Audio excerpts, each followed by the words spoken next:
August 15, 1940. 6:42 hours. RAF Cranwell, Lincolnshire.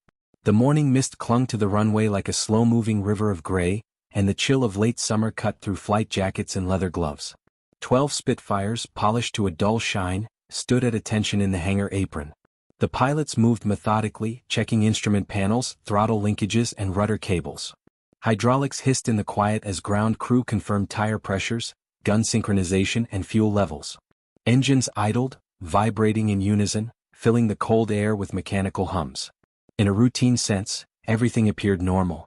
But beneath the familiar sounds of preparation, a hidden danger lurked. It was not visible, not audible, and certainly not obvious to anyone walking along the hangar line. Somewhere in the mechanics stores, a single brass washer, smaller than a coin, waited, its absence unnoticed. A piece so trivial it could have been mistaken for scrap. Yet in the delicate network of linkages, control rods and hydraulic systems that kept the Spitfire and the Hurricane aloft, this tiny component held the balance between precision and catastrophe. On the runway, the first Spitfire roared forward. Its Merlin engine responded immediately, propellers slicing the fog. The pilots felt the familiar vibration in their hands through the control stick. The squadron moved as a unit, 12 aircraft in staggered formation, climbing steadily into the pale morning sky. The mission: intercept incoming reconnaissance aircraft and, if the opportunity arose, strike at Luftwaffe bombers attempting to map the English coastline. Orders were clear: standard procedure, drilled repeatedly, maintain formation, report contacts, engage as necessary. Yet beneath the calm efficiency of military discipline, a mechanical vulnerability waited, unseen and unremarked. In the cockpit of one Spitfire, Flying Officer James Harrington adjusted the gun sight, checking the synchronization of the machine guns. He did not know that a washer designed to maintain alignment under high G-forces could deform under stress, jamming the linkage controlling his ailerons. If it failed mid-maneuver, a loop, a dive or even a simple bank could end in disaster. He glanced to his left and saw the squadron leader give the signal to climb, the engine screaming higher, the air vibrating with tension. No one spoke, but the air itself seemed charged. On the ground, mechanics conducted the final rounds of checks. Sergeant Larkin wiped sweat from his brow, not from exertion but from focus. He had inspected every visible component, every bolt, every cable, yet he had no reason to suspect the tiny washer missing in the hydraulic assembly. The manuals made no mention of its critical role under repeated stress. The danger, for all practical purposes, was invisible. Meanwhile, across the base, a small team at the Royal Aircraft Establishment in Farnborough worked under an entirely different set of pressures. Engineers, mostly men, analyzed reports from squadrons across southern England, reports of engine sputtering, gun jams, and, more ominously, pilots failing to return from routine patrols. Each loss was catalogued with precision: date, aircraft type, pilot rank, location, presumed cause. The emerging pattern was subtle but consistent. The failures were not random, they were mechanical, systemic, and, in at least some cases, entirely preventable. The RAF had become increasingly aware of these technical vulnerabilities, but bureaucracy slowed response. Orders required multiple levels of authorization, reports were filtered through chain-of-command layers, and the urgent observations of engineers in the field often arrived too late to influence immediate maintenance schedules. Meanwhile, the Luftwaffe continued reconnaissance flights, probing defenses, testing radar coverage, measuring response times. Every delay in fixing these technical failures increased the risk of catastrophic loss. At that same moment, Beatrice Shilling, an aeronautical engineer stationed at Farnborough, reviewed the latest batch of failure reports. She was 32 years old, trained at the University of Birmingham, and considered one of the most meticulous minds in aircraft reliability engineering. Women in aeronautics were still rare, but Shilling had proven her skill through precise testing, measurement, and innovative problem-solving. Her eyes scanned the schematics of the Spitfire and the Hurricane, tracing hydraulic linkages and control rods. Something in the repeated failure reports caught her attention: a specific pattern in which controls were failing during high-stress maneuvers. She began to model the problem in the laboratory. Test rigs simulated extreme conditions: dives, loops, sharp banks, and rapid ascents. Mechanical arms mimicked pilot inputs. Pressure gauges and tension meters recorded every micro-movement. Slowly, she traced the issue to a single component: a small brass washer that maintained alignment within the control linkages. The washer, designed to bear minimal load, was deforming under the repeated stress of high G maneuvers.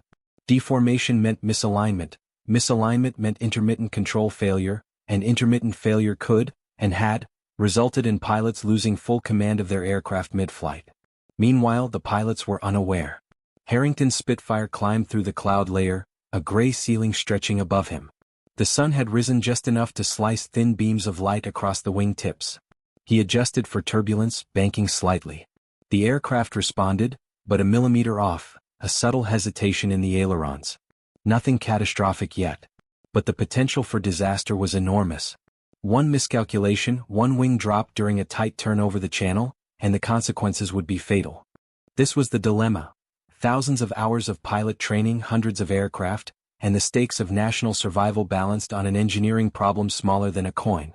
No memo, no inspection checklist, no pilot instinct could compensate for a washer that failed under stress.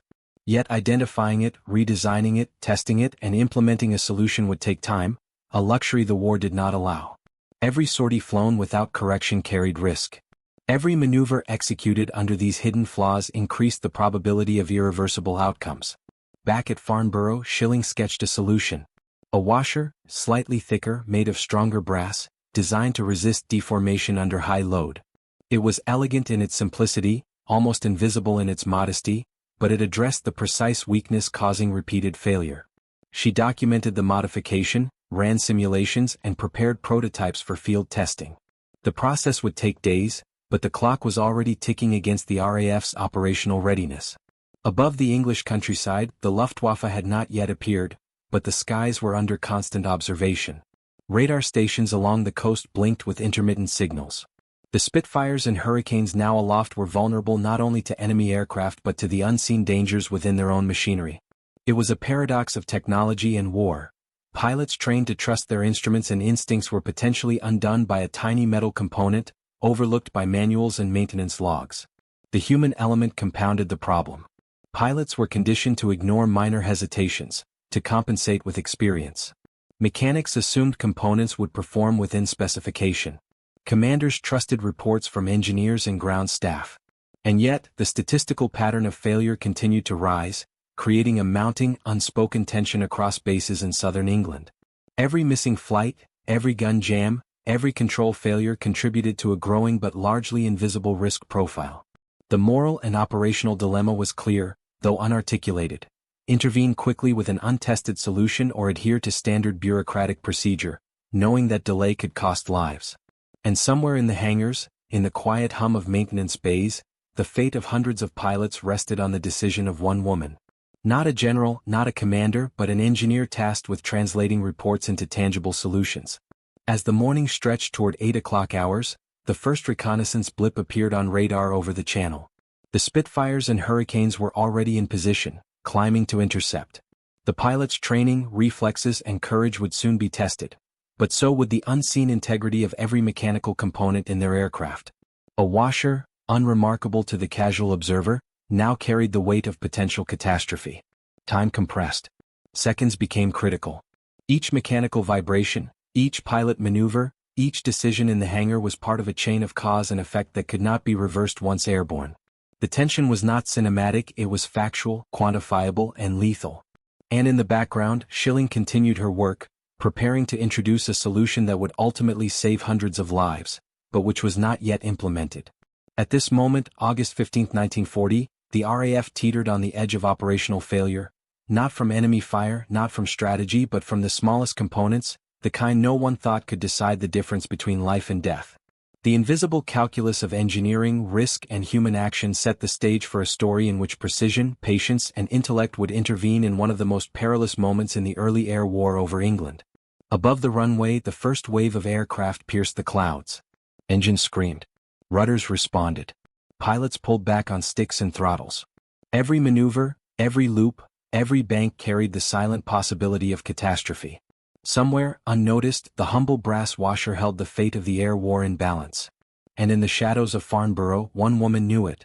By the autumn of 1940, the Battle of Britain had already begun to test the Royal Air Force in ways unprecedented in history. Germany's Luftwaffe, seasoned from campaigns over Poland and France, targeted British airfields, radar stations, and strategic cities in a bid to establish air superiority. RAF squadrons, predominantly Spitfires and Hurricanes, were deployed in rapid response patrols, often scrambling within minutes to intercept incoming raids. Every sortie demanded precision, skill, and trust in machinery that, increasingly, had shown vulnerability in even the smallest components. Beatrice Shilling's journey to this moment had been defined by methodical expertise and a deep understanding of mechanical principles. Born in 1909 in Derbyshire, she had pursued engineering at a time when few women ventured into technical fields. Her academic rigor at the University of Birmingham, combined with her early work on engines and aerodynamics, led to her recruitment at the Royal Aircraft Establishment (RAE) in Farnborough in the mid-1930s. By 1940 she was a critical figure in aircraft reliability engineering, a rare woman entrusted with tasks that directly influenced the survival of pilots and operational aircraft. The technical problem she faced was deceptively simple. Reports from squadrons across southern England and Scotland indicated that certain aircraft were experiencing intermittent control failures. Spitfires and Hurricanes, despite being among the most advanced fighters of the era, had components in their control systems prone to deformation under stress. Hydraulic linkages responsible for rudder and aileron control occasionally misaligned. In extreme cases, during rapid climbs or evasive maneuvers, this misalignment caused partial or total loss of control, leaving pilots helpless at thousands of feet above the ground. The culprit, as Shilling deduced, was a small brass washer. It was intended to maintain proper spacing and alignment in critical mechanical linkages. In routine flights, the washer performed adequately. But under high G-forces, common in dogfights or rapid evasive actions, the washer would deform slightly, producing intermittent mechanical failures. While reports often attributed the issues to pilot error or minor malfunctions, careful analysis revealed a systematic flaw. The potential for repeated fatal incidents was clear. 300 pilots had already died in training and operational flights from issues directly related to these failures. Shilling approached the problem with scientific rigor. At Farnborough, she set up test rigs that replicated the forces exerted on control linkages during flight. Mechanical arms simulated rudder input, aileron adjustments, and landing gear deployment. Tension meters, calibrated to measure minute deviations, monitored each linkage. Over successive simulations, the washer's deformation was recorded and analyzed. The results were undeniable. A simple adjustment in thickness and material, switching to a slightly stronger brass alloy, would eliminate misalignment without affecting the aircraft's design or weight balance. Her design, however, faced logistical and institutional obstacles. The RAF maintenance protocols required multi-level approval before modifications could be applied fleet-wide. Yet the consequences of delay were stark. Every squadron flying Hurricanes or Spitfires in southern England was at risk. The problem was no longer theoretical. Operational reports from November 1940 showed recurring incidents of engine stalls and control hesitations during high-altitude maneuvers, contributing to a rising casualty rate. Pilots returned with aircraft damaged or reported minor failures that could have been catastrophic under combat conditions. To implement the solution quickly, Shilling personally oversaw the installation of her redesigned washers in a limited number of aircraft at RAF Tangmere. Hurricanes were selected first, given their frontline deployment in southern defense. Test flights were conducted under strict observation. Experienced pilots executed climbs, loops, and sharp turns while engineers monitored system response. Unlike previous runs, the modified washers maintained alignment under all tested stresses. Rudder and aileron responsiveness remained precise, and hydraulic linkages held without deviation. The success was immediate but required careful rollout. The RAF, focused on operational readiness and sortie frequency, could not afford downtime for all aircraft simultaneously. Shilling coordinated with mechanics and engineers to implement modifications incrementally, prioritizing squadrons most likely to encounter Luftwaffe raids.